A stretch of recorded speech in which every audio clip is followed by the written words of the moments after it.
Bismillahirrahmanirrahim. Assalamualaikum warahmatullahi wabarakatuh.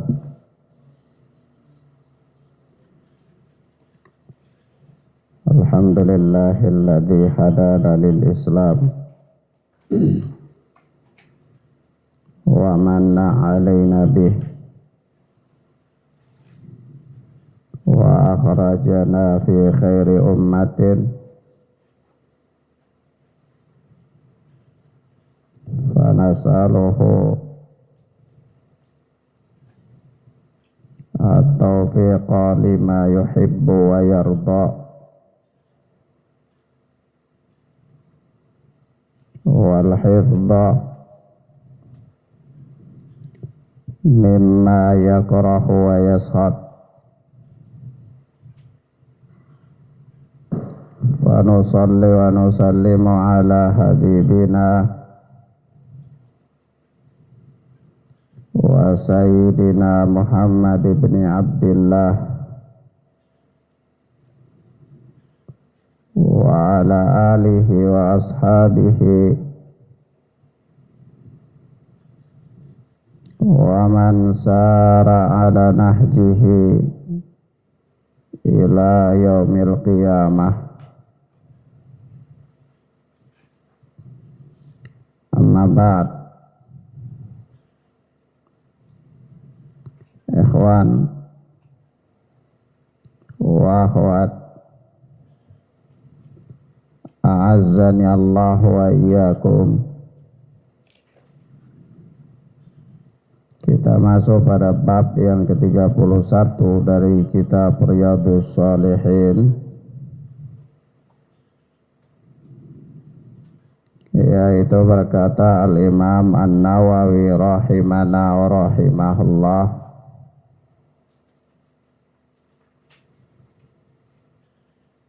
babul islahi bainan nas, bab mendamaikan antar sesama manusia.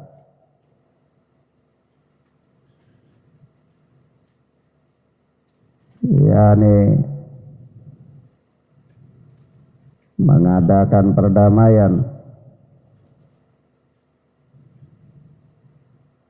di antara sesama manusia.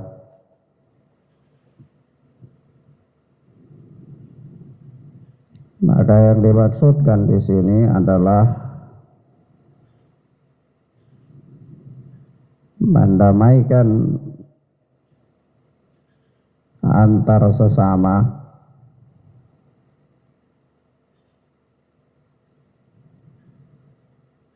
mendamaikan antar sesama manusia. Maksudnya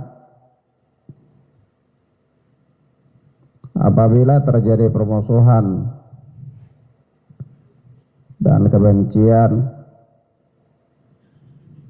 di antara dua orang atau sekelompok manusia, kemudian datanglah seseorang yang lain untuk menolong, lalu dia mendamaikan mereka,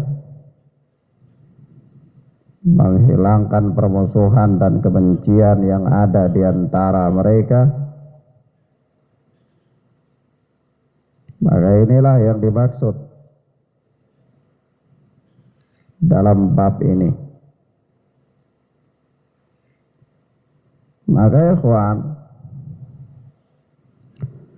mendamaikan orang yang semakin dekat hubungannya itu tentu lebih utama atau semakin lebih baik.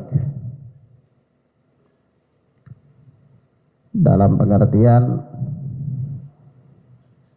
mendamaikan seorang anak dengan pamannya, dengan bapaknya misalnya, yang bertikai, itu tentu lebih baik daripada mendamaikan antara seseorang dengan temannya.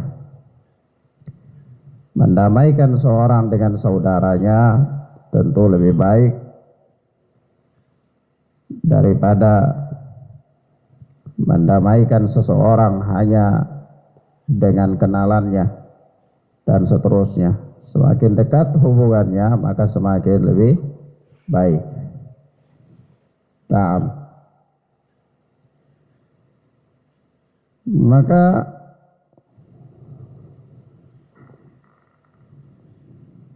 akhwana fiddin azzani Allah wa iyyakum,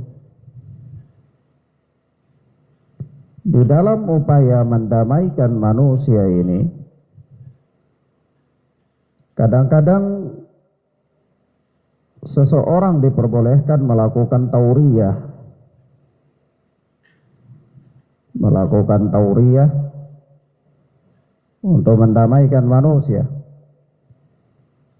Karena mendamaikan manusia jauh lebih baik ketimbang tauriyah.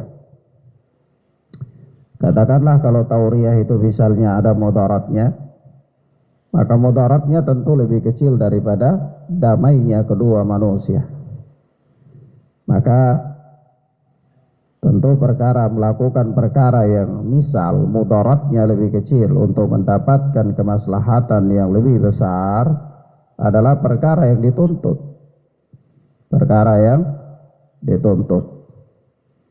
Naam.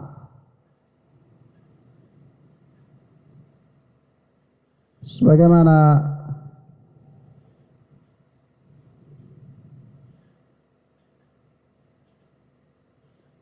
Allah Subhanahu wa taala mengisyaratkan dalam surat An-Nisa ayat 128, wa in imra'atun khafat min ba'liha nusuzan aw i'radan fala junaha 'alaihima ay yusliha bainahuma sulha wa sulhu khair. Dan jika seorang perempuan khawatir suaminya akan nusuz atau bersikap tidak acuh, yakni bersikap tidak peduli terhadapnya,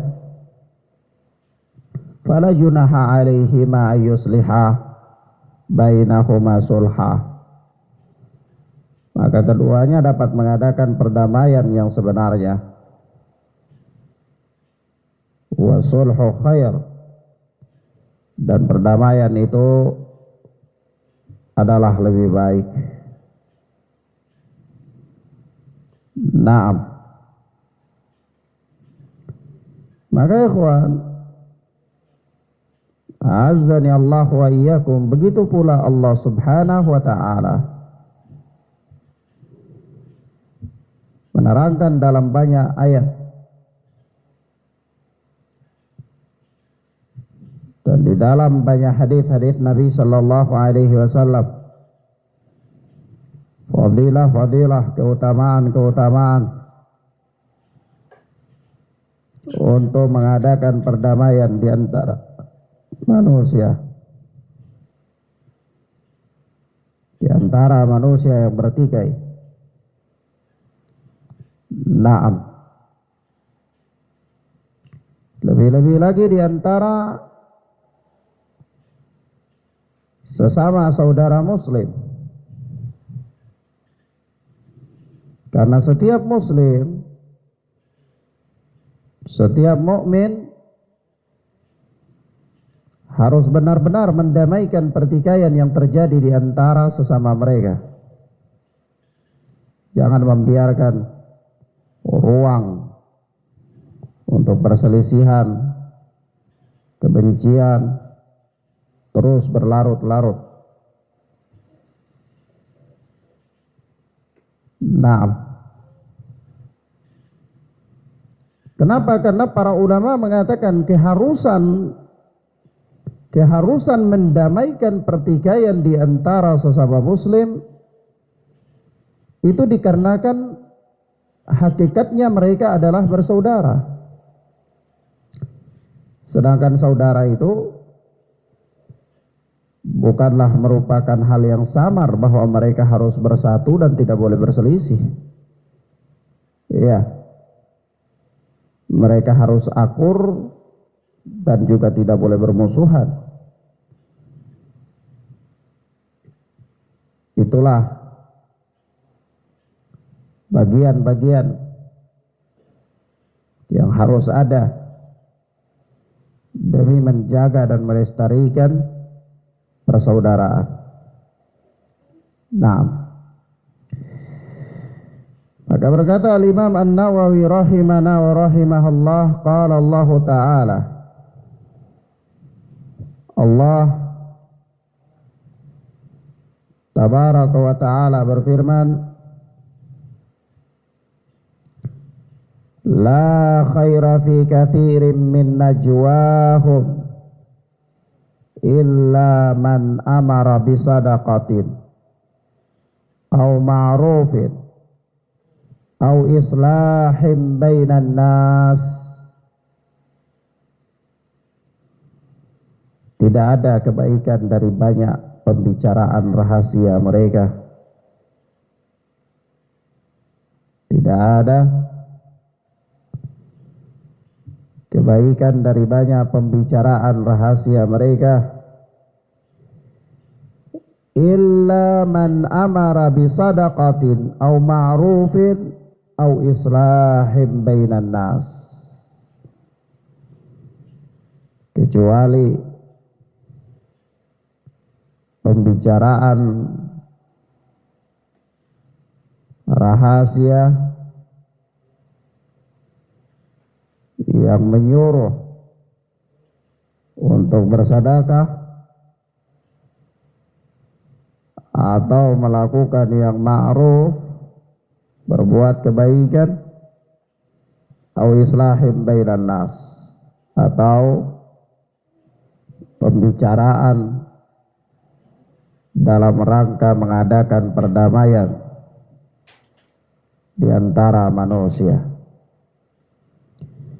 Surat An-Nisa ayat 114. Maka di dalam ayat yang mulia ini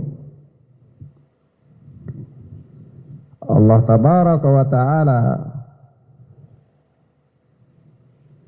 mengabarkan, memberitahukan bahwa kebanyakan ucapan manusia yang berbisik-bisik itu tidak mengandung kebaikan secara umum, ya. Walaupun di sini penyebutan ayat ini najwahum, ya, di pembicaraan rahasia. Kalau lihat kebanyakan pembicaraan manusia itu tidak mengandung kebaikan. Tidak mengandung kebaikan. Banyak dari ucapan manusia yang tidak mengandung kebaikan. Kecuali pembicaraan-pembicaraan yang di sana ada unsur memerintahkan untuk bersedekah atau memerintahkan kepada kebaikan, memerintahkan kepada yang ma'ruf, atau pembicaraan dalam rangka mengadakan perdamaian di antara manusia. Pembicaraan dalam rangka mengadakan perdamaian di antara manusia. Inilah pembicaraan yang ada padanya kebaikan. Pembicaraan yang ada padanya kebaikan. Nah, di luar ini kebanyakan pembicaraan manusia tidak mufid, tidak berfaedah. Pembicaraan yang sia-sia, pembicaraan yang tidak mengandung manfaat, pembicaraan yang kebanyakannya tidak ada unsur kebajikan padanya. Nah, sebab itu ada kata-kata hikmah, ya, bahwa as-sumtun najah, diam itu adalah keselamatan. diam itu baik. Nah, orang kalau banyak bicara, pembicaraannya yang bukan memerintahkan kepada sedekah, bukan memerintahkan kepada yang ma'ruf, bukan untuk mendamaikan manusia, maka dia akan terseret pada pembicaraan-pembicaraan yang sia-sia. Pembicaraan yang la faedata fih, tidak ada manfaat padanya. Nah, kemudian kata Imam Nawawi, wa qala ta'ala, dan Allah yang maha tinggi berfirman, wa sulhu khair, dan perdamaian itu lebih baik. Perdamaian itu lebih baik. Surat An-Nisa ayat 128. Surat An-Nisa ayat 128.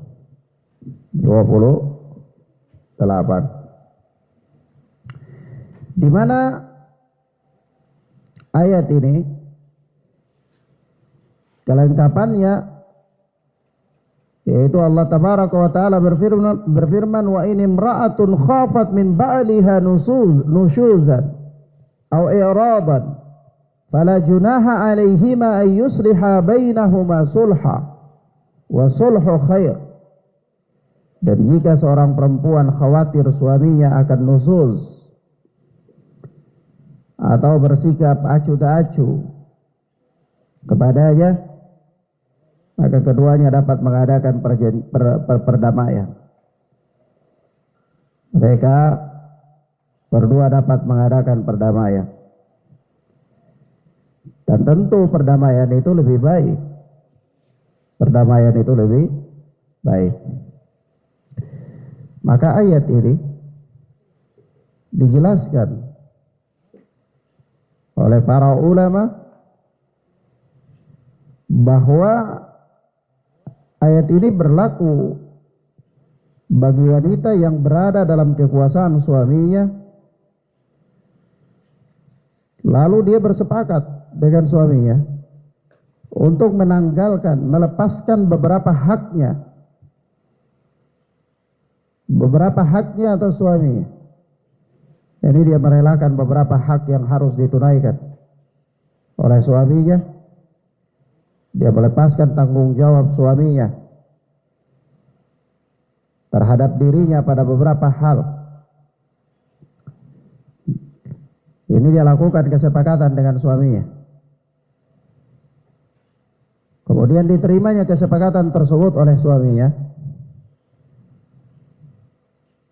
supaya adanya perdamaian di antara mereka. Maka yang demikian ini adalah lebih baik. Lebih baik daripada melepaskannya secara keseluruhan, yakni menceraikannya. Melepaskan sebahagian hak-haknya jauh lebih baik untuk mendapatkan perdamaian daripada melepaskan dia secara keseluruhan, yakni daripada menceraikan dia. Sebagaimana hal ini terjadi dalam praktek kehidupan Nabi Sallallahu Alaihi Wasallam yang berkaitan dengan salah seorang istri beliau, yaitu Saudah binti Zam'ah radhiyallahu taala anha, di mana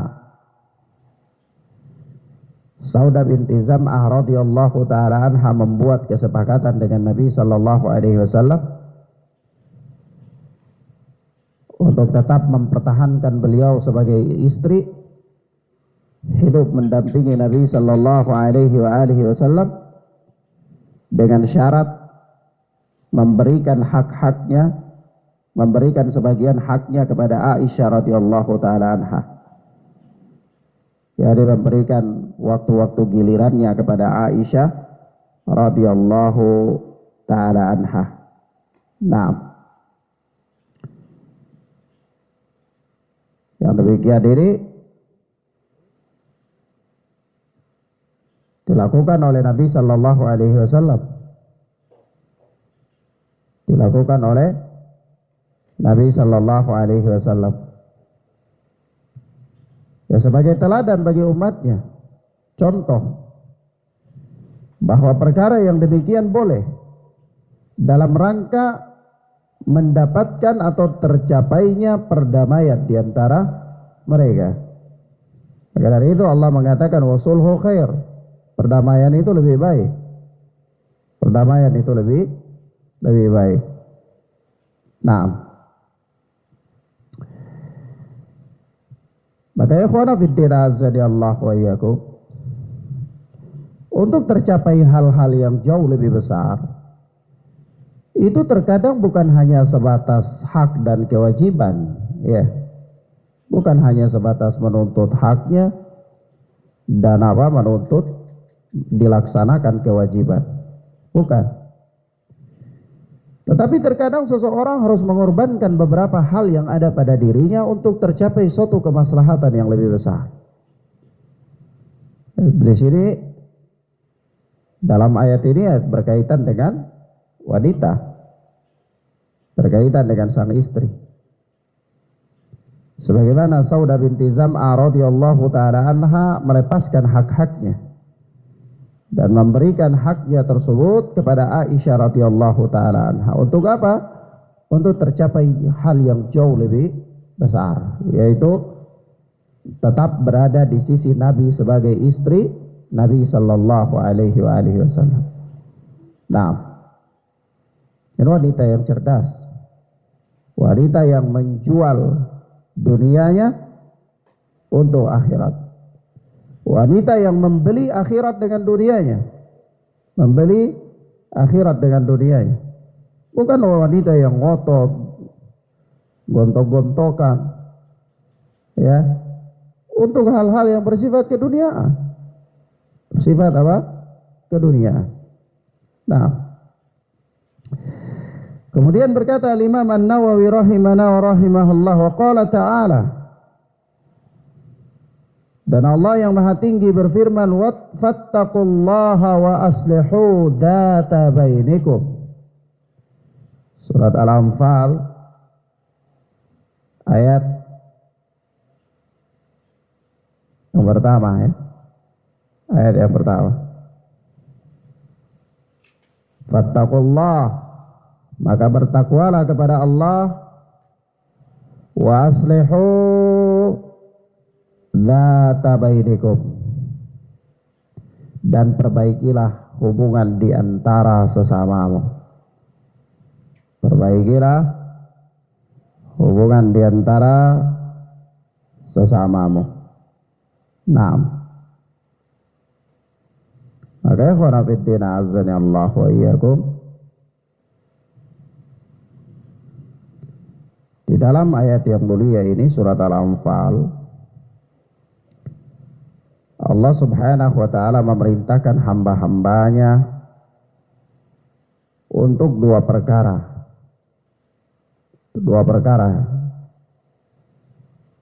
Dan kedua-duanya adalah perkara yang besar di sisi Allah. Yaitu yang pertama, agar senantiasa bertakwa kepada Allah. Agar senantiasa bertakwa kepada Allah. Setiap orang, masing-masing individu manusia, dia harus berusaha, berjuang untuk mendidik dirinya agar takwa kepada Allah. Bahkan sampai dia mengorbankan keduniaannya untuk meraih tingkatan takwa kepada Allah Azza wa Jalla. Yang kedua,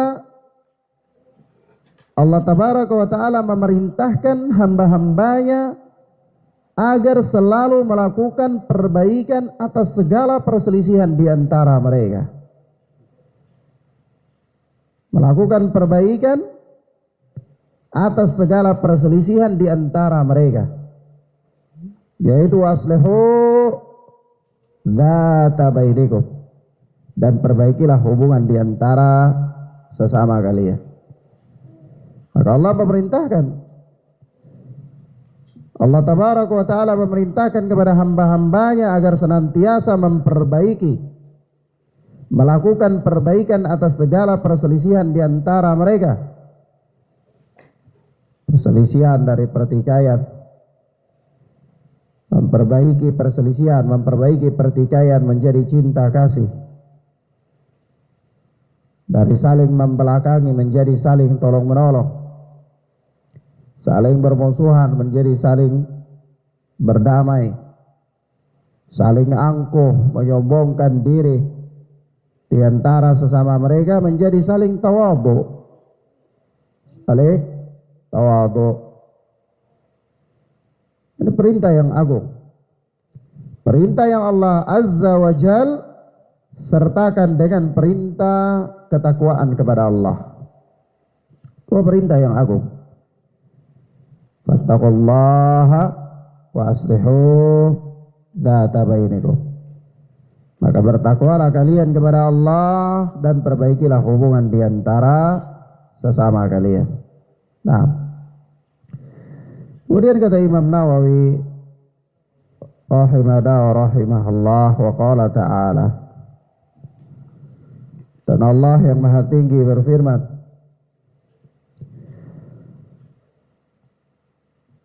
innamal mu'minuna ikhwah fa aslihu baina akhawaykum.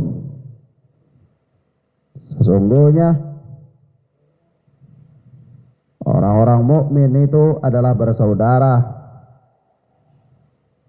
Fa aslihu baina akhawaykum. Karena itu damaikanlah di antara kedua saudaramu. Damaikanlah di antara kedua saudaramu. Surat Al-Hujurat ayat yang ke-10. Ayat sebelumnya Allah Azza wa Jalla mengatakan, wa in ta'ifatani minal mu'minina iqtatalu fa aslihu bainahuma. Apabila ada dua kelompok dari kaum mukminin mereka saling berbunuh-bunuhan, maka damaikanlah di antara mereka berdua. Saling berperang, damaikanlah di antara mereka berdua. Kenapa? Innamal mu'minuna ikhwah. Karena sesungguhnya orang-orang mukmin itu bersaudara. Tidak layak, tidak pantas di antara mereka untuk saling berbantah-bantahan. Tidak layak dan tidak pantas di antara mereka untuk saling berperang. Tidak layak dan tidak pantas di antara mereka untuk saling membenci dan seterusnya. Wa aslihu baina akhawaykum. Dan damaikanlah di antara kedua saudaramu yang bertikai tersebut. Maka melalui ayat yang mulia ini Allah Subhanahu wa ta'ala berfirman, seraya memerintahkan hamba-hambanya agar mendamaikan dua kelompok yang bertikai. Mendamaikan dua kelompok yang bertikai. Ya kenapa? Ya karena hakikatnya orang-orang mukmin itu saudara, seagama. Ikatan persaudaraan yang kuat di antara mereka membuat seorang itu dia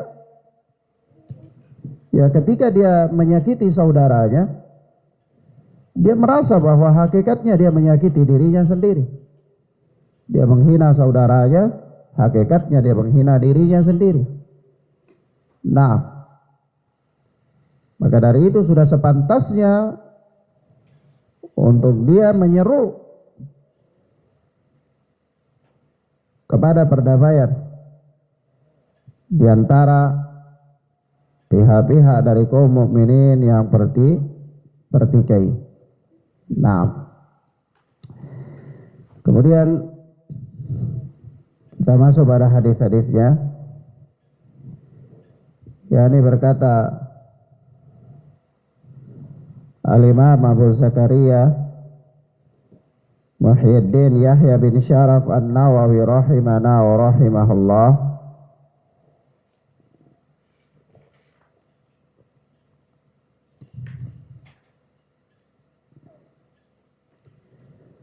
wa an Abi Hurairah radhiyallahu ta'ala anhu qala, dan dari Abu Hurairah yang Allah telah meridainya, dia berkata, qala Rasulullah sallallahu alaihi wasallam, Rasulullah sallallahu alaihi wasallam bersabda, Rasulullah sallallahu alaihi wasallam bersabda, kullu sulama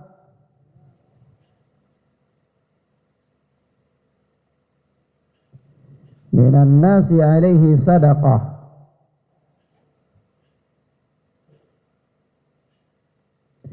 setiap persendian manusia atau setiap ruas sendi pada tubuh manusia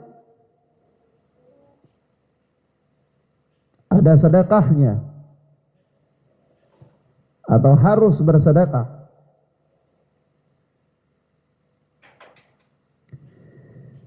Setiap ruas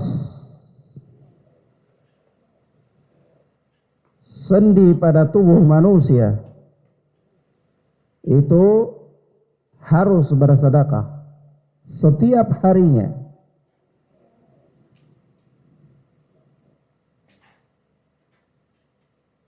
Kullu sulama minan nasi alaihi sadaqatun kulla yawm tatlu'u fihi syams.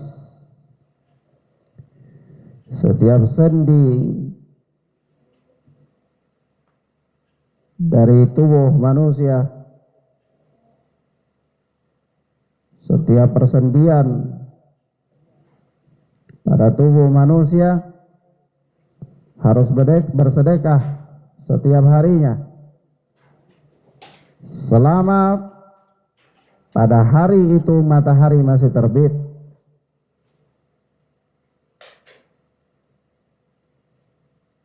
Selama pada hari itu matahari masih terbit. Ya'dilu baina itsnaini sadaqah wa yu'inu ar-rajula fi dabbatihi wa yahmiluhu 'alayha aw tarfa'u lahu 'alayha mata'ahu sadaqah. Kata Nabi sallallahu alaihi wasallam,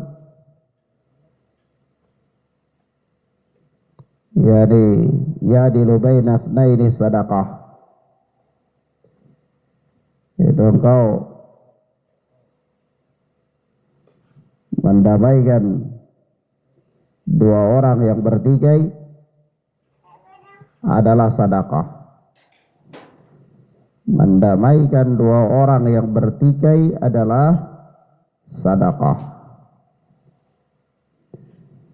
Wa yu'inu ar-rajula fi dabbatihi fayahmiluhu 'alayha aw tarfa'u lahu 'alayha mata'ahu sadaqah.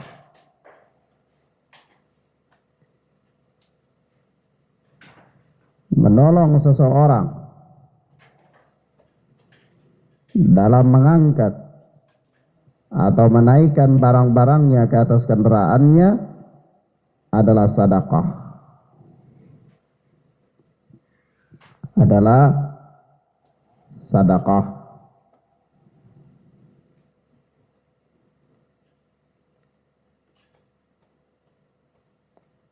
Naam. Wal kalimatu thayyibah sedekah.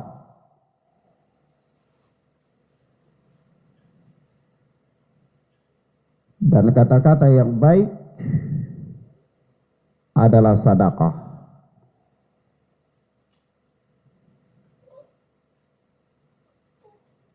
Wa bi kulli khutwatin tamshiha ila shalah sedekah. Dan setiap langkah menuju tempat salat adalah sedekah. Wa bi kulli khutwah, setiap langkah tamshiha yang engkau langkahkan ila shalah untuk salat, sedekah adalah sedekah. Wa tumitul adha 'anit tariqi sedekah. Dan engkau menghilangkan atau menyingkirkan gangguan dari jalan adalah sedekah. Adalah sedekah.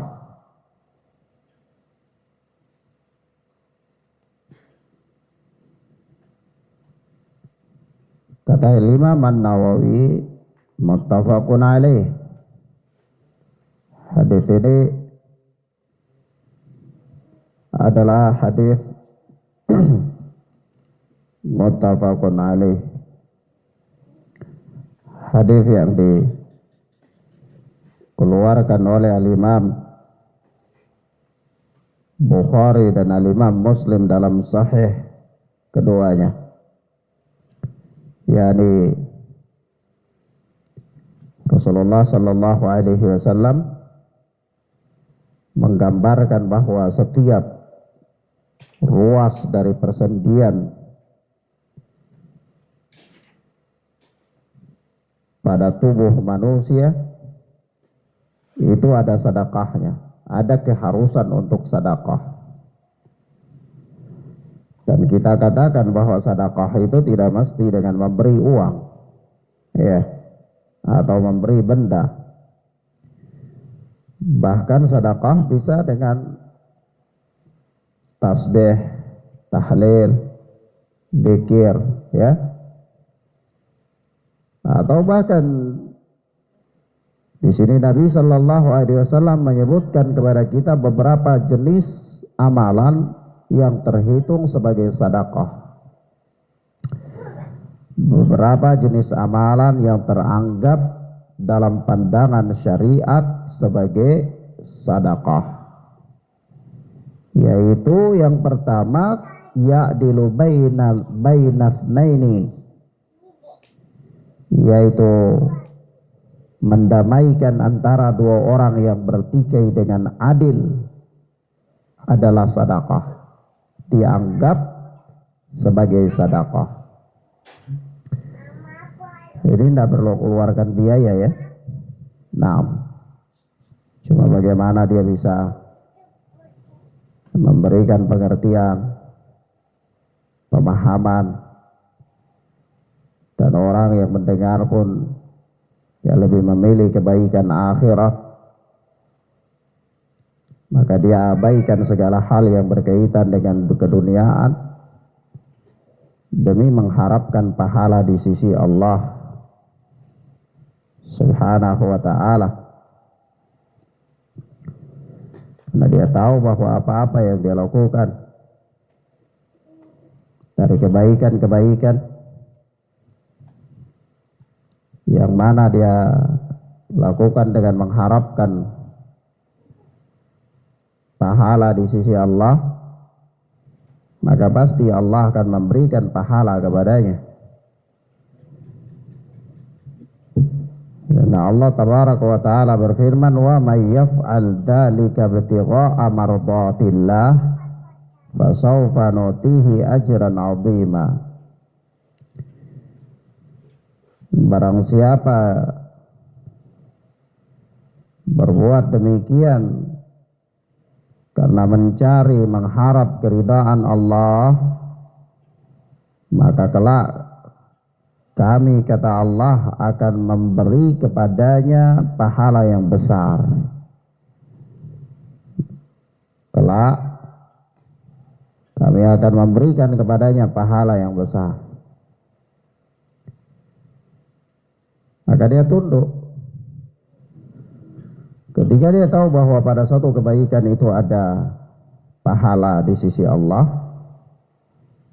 dan dia tahu bahwa kebahagiaan di sisi Allah itu tidak sebanding dengan kebahagiaan sepenuh dunia ini, maka dia rela tinggalkan perkara keduniaannya untuk mendapatkan kebahagiaan di sisi Allah. Maka dengan itu dia mendapatkan pahala atasnya,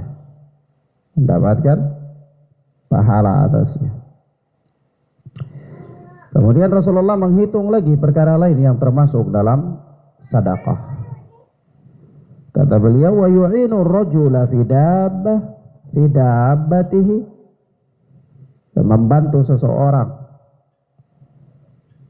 terkait dengan kendaraannya, fa yahmiluhu 'alaiha aw tarfa'u lahu 'alaiha mata'ahu, sehingga mengangkat bendanya atau membawanya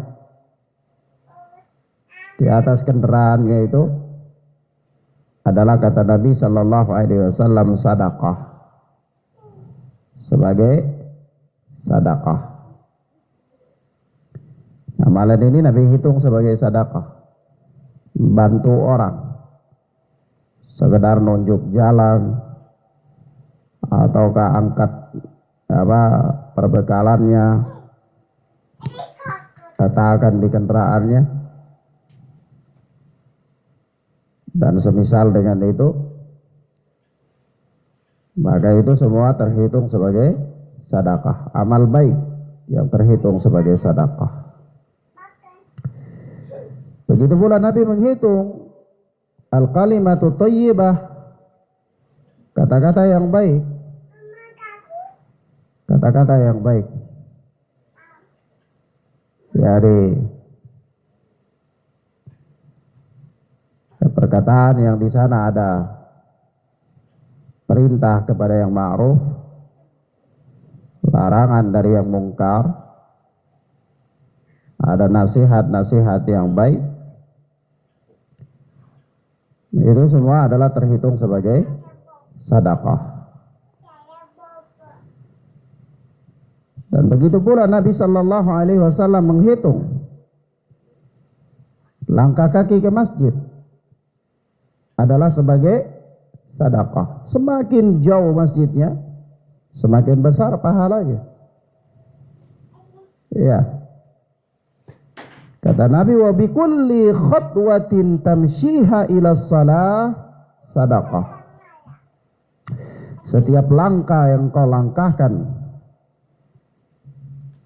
untuk sholat adalah sedekah.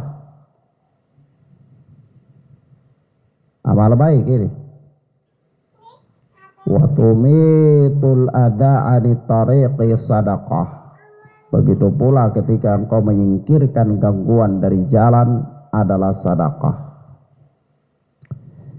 Maka ikhwan, azza-jalla wa iyyakum, di sini ada beberapa faedah penting. Beberapa faedah penting.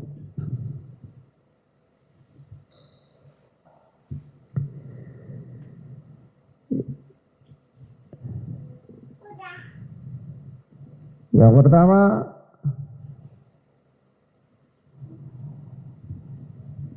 kewajiban bersyukur atas segala nikmat dan karunia yang Allah berikan. Seorang itu dia harus pandai bersyukur. Ya, ketika Allah berikan dia kenikmatan dan karunia, Allah siapkan kepadanya kadang-kadang amalan-amalan sepele dalam pandangannya, tetapi bernilai besar di sisi Allah sebagai sedekah. Tentu itu karunia. Tentu adalah bagian karunia,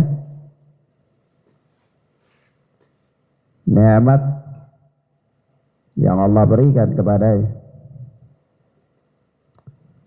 Logikanya begini. Ya, kalau Anda misalnya bekerja pada sebuah perusahaan, lalu Anda diberi tugas sepele saja, tapi dapat gaji besar, ya tentu itu Anda akan mengatakan bahwa ini bagian dari kebaikan direktur, ya, dari pemilik perusahaan, dari kebaikannya, ya, murah hatinya, atau kasih sayangnya terhadap Anda dan seterusnya, ya. Maka tentu ketika Allah Azza wa Jalla memberikan kepada manusia amalan-amalan yang sepele kepada mereka, bahkan kadang-kadang mungkin mereka tidak menganggap, hanya sekedar lewat ada sedikit gangguan batu kecil di jalan atau kayu, ya, dia tendang kasih pindah dari jalan saja, terhitung sebagai sedekah. Maka ini bagian dari karunia dan nikmat Allah, kasih sayang Allah kepada Anda, ya. Sebab itu seorang hamba dia wajib bersyukur pada Allah atas begitu banyak nikmat dan karunia yang Allah berikan. Bahkan sampai-sampai Allah katakan, in ta'uddu ni'matallahi la tuhsuha.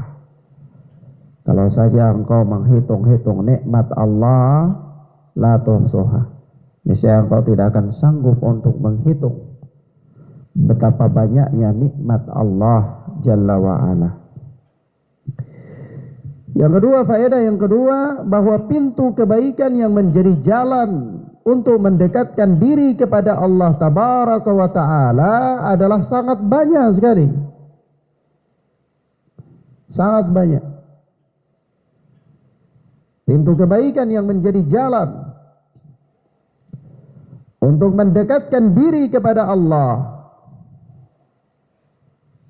sangat banyak dan mencakup setiap keadaan orang-orang yang beriman. Mencakup setiap keadaan orang-orang yang beriman. Naam. Coba bayangkan, Allah memberikan jalan-jalan kebaikan. Buat ini hitung sebagai sedekah, yang ini sebagai sedekah, ini sebagai sedekah. Pintu-pintu kebaikan itu banyak sekali. Ya. Maka banyak pintu yang bisa dilalui oleh seseorang untuk mendekatkan dirinya kepada Allah. Cukup banyak. Cukup banyak. Dan maha bijaksananya Allah Subhanahu wa Ta'ala, yaitu Allah menjadikan pintu-pintu kebaikan yang begitu banyak dan beraneka ragam itu mencakup setiap keadaan orang-orang beriman. Setiap keadaan. Maksudnya apa ya? Maksudnya ada orang yang dia tidak bisa bersedekah dengan uang, maka dia bisa berkata-kata yang baik. Ya, jadi sedekah bagi dirinya. Keadaannya sesuai dengan keadaan. Ada orang mungkin dia dalam bicara pun tidak fasih, tapi dia orang yang rajin melangkahkan kakinya ke masjid sesuai dengan keadaannya, terhitung sebagai sedekah. Ada juga barangkali orang yang dia tidak bisa buat apa-apa, sekedar hanya membantu untuk mendamaikan orang yang berselisih, terhitung sebagai sedekah bagi, dan seterusnya. Ini mencakup segala kondisi orang-orang mukmin. Ada kalanya seorang tidak bisa beramal dengan amalan ini, tapi dia bisa beramal dengan amalan lain. Ya. Ada kalanya dia tidak bisa beramal dengan amalan yang demikian, tapi dia bisa beramal dengan amalan yang lain, sesuai dengan keadaan diri. Nah, itulah maha bijaksananya Allah Tabaraka wa Ta'ala. Nah, kemudian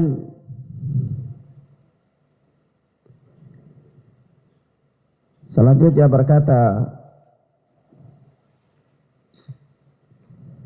Al-Imam An-Nawawi rahimana wa rahimahullah,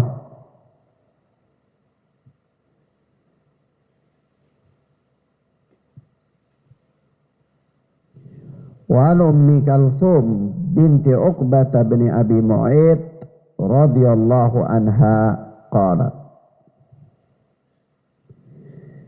dan dari Ummu Kalthum binti Uqbah bin Abi Mu'ayth yang Allah telah meridainya, dia berkata,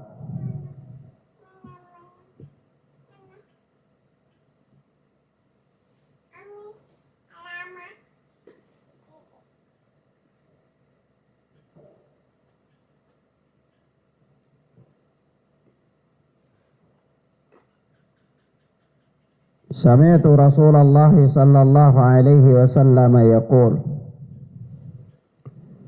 aku pernah mendengar Rasulullah sallallahu alaihi wasallam bersabda,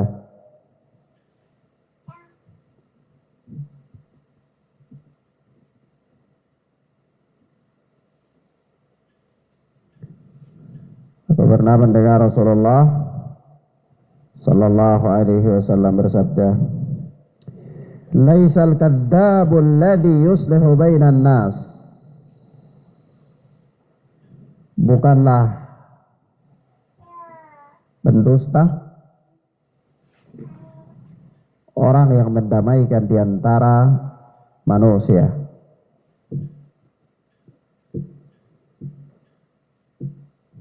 Bukanlah pendusta, yakni tidaklah dianggap sebagai pendusta orang yang mendamaikan di antara manusia. Tentu manusia yang bertikai ya. Nah, fayanmi khairan aw yaqula khairan. Fayanmi khairan ay yaqula aw yaqula khairan.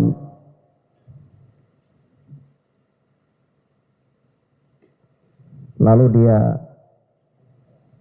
menyampaikan berita yang mengandung kebaikan atau menyatakan perkataan yang baik.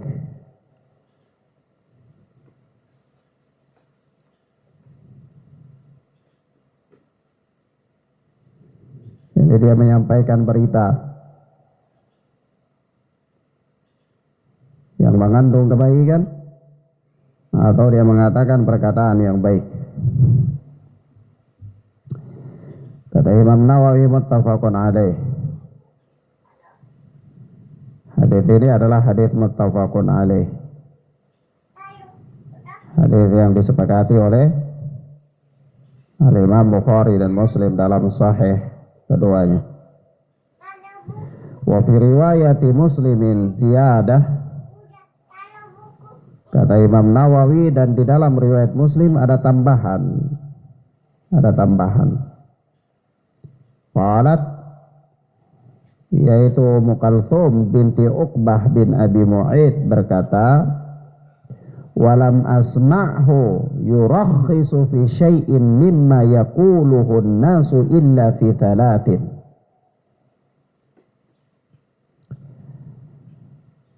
Jadi Ummu Kalthum berkata dalam riwayat Muslim itu tambahannya adalah, aku tidak mendengar beliau memberikan keringanan pada suatu kebohongan yang boleh dikatakan.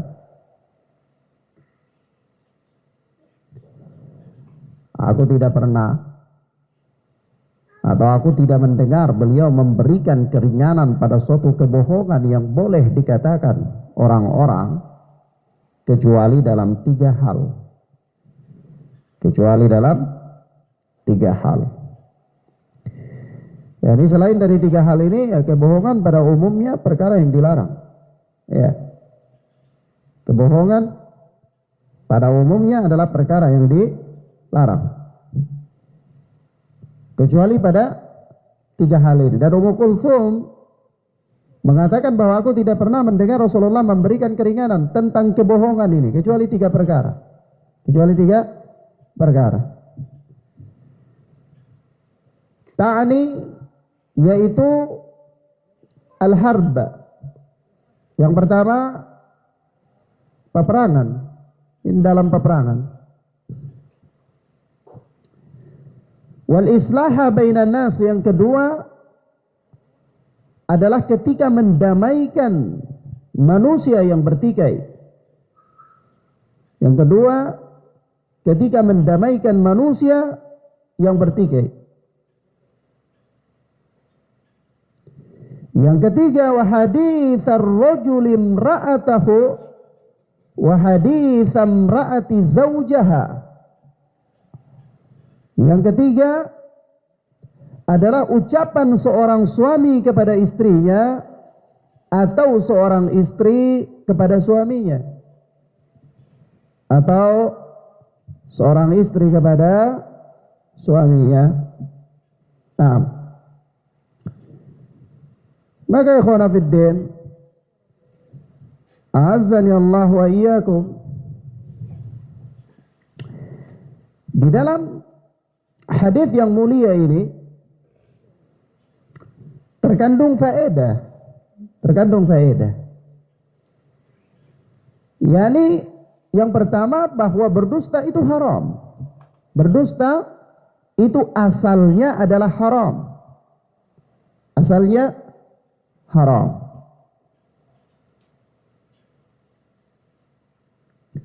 Bahkan para ulama menggolongkannya termasuk dosa besar, al-kabirah minal kabair.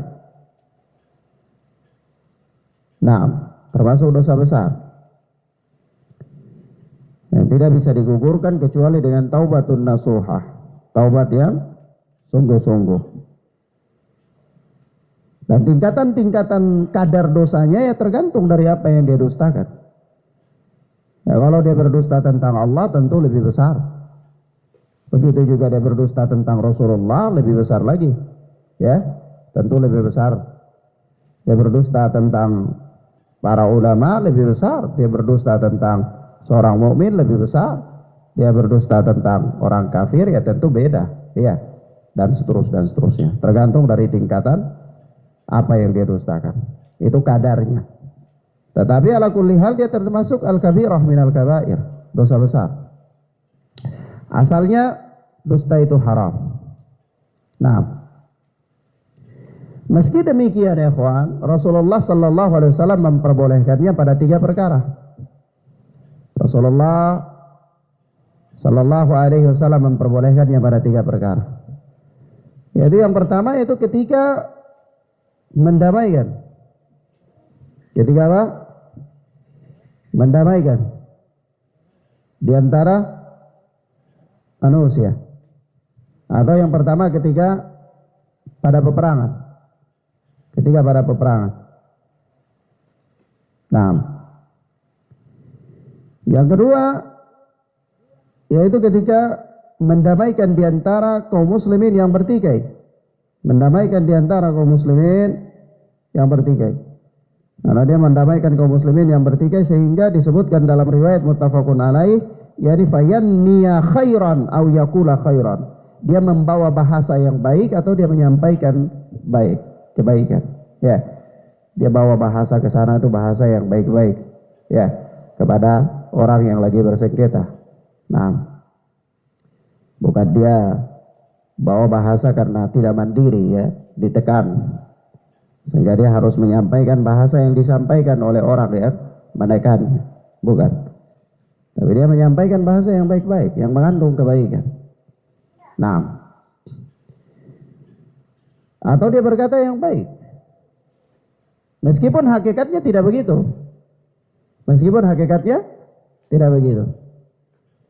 Tapi ini diperbolehkan oleh Rasulullah sallallahu alaihi wasallam. Dan yang ketiga hadits ar-rajul imra'atahu wa haditsal mar'ati zaujaha. Ya, pembicaraan seorang suami kepada istrinya atau pembicaraan istri kepada suami. Ya, istri dia puji suaminya, misalnya dia bilang jenggotmu bagus, padahal cuma 2 urat misalnya ya. Misalnya dia katakan begitu. Atau suami dia lihat istrinya, dia bilang, oh, Masya Allah matamu ini seperti bulan purnama, padahal matanya kadang-kadang ya mungkin seperti apa orang yang lagi matanya sakit barangkali. Tapi ya dia puji. Ini tidak sesuai. Tapi ini kata Nabi ya, termasuk kebaikan. Ya kadang-kadang memang dalam bab ini kalau terlalu jujur juga masalah. Ya. Ya misalnya saja kalau istrinya dia sudah dandan bagus-bagus baru dia tanya, ini bagaimana menurut kamu? Cantik kan? Dia bilang, oh kamu tidak cantik, oh jadi masalah. Ya, padahal dia jujur. Makanya di sini dia bohong, apa-apa. Nah, dia bohong. Untuk apa? Tercapainya kebaikan. Dan ini Nabi memberikan keringanan padanya. Nabi sallallahu alaihi wasallam memberikan keringanan padanya. Nah, meski ikhwan di dalam bab ini para ulama berbeda pendapat ya tentang maksud berbohong di sini. Mereka berbeda pendapat. Nah, ada yang mereka katakan ini adalah berbohong terang-terangan ataukah memang tauriyah, hanya tauriyah. Ya, hanya tauriyah. Tapi ala kulli hal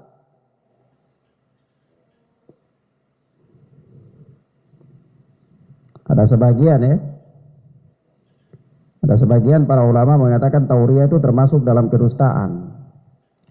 Tapi tentu pendapat ini dibantah dan tidak disetujui oleh Al-Alama Ibnu Utsaimin rahimahullah.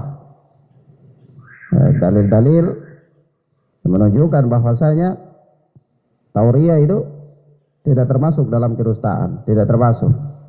Ya. Nah. Baik. Kemudian yang kedua, Faedah yang kedua, bahwa diperbolehkan menggunakan kata-kata sindiran.